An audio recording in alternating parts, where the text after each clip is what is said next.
oo kuwa waalid bay yihiin oo kuwa guryaha iyo ilmihii bay noo dhaleen waa weeye arbal maanta hala raadiyo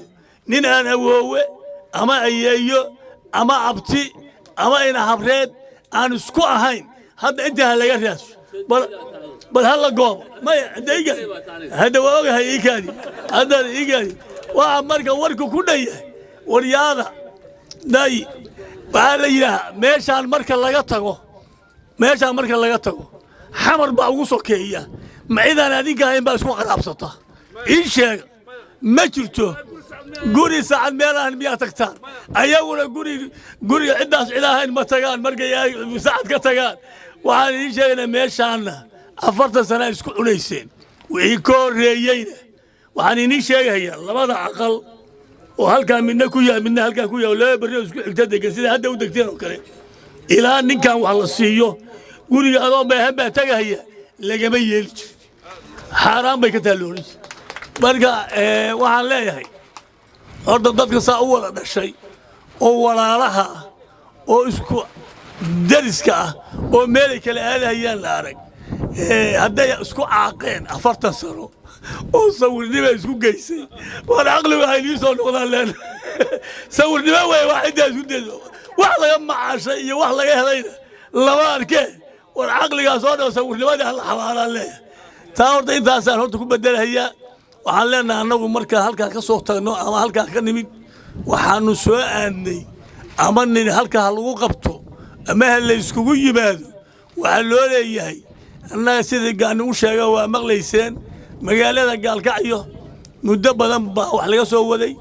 haatana waa ogtoono say ahayd bay ahaan jirtay xabada la isdaafsan jiray sida isku dhaafsanaysaan wixii hadda gaan ka sheekeynaya la soo rari jiray waxaan leenahay maantay hal aqal bay joogtaa kana hal aqal ha laga dhigo yaan loo laaban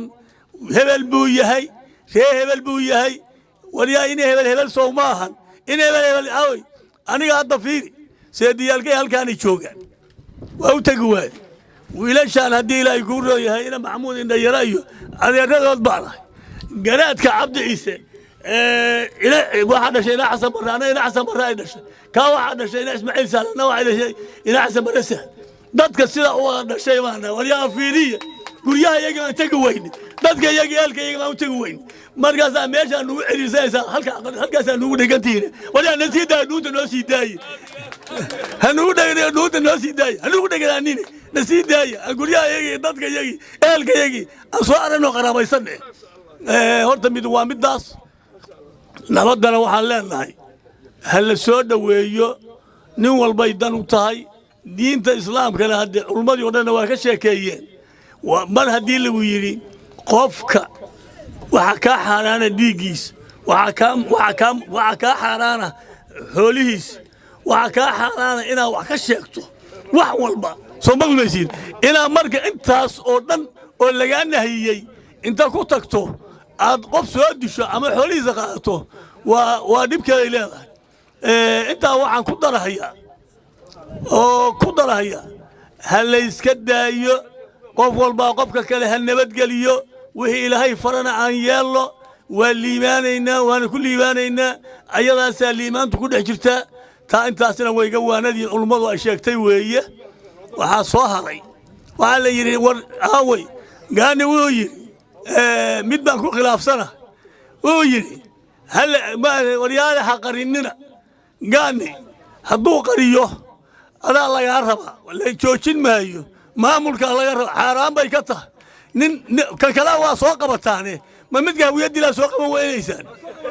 waxaasa war idinka yeelay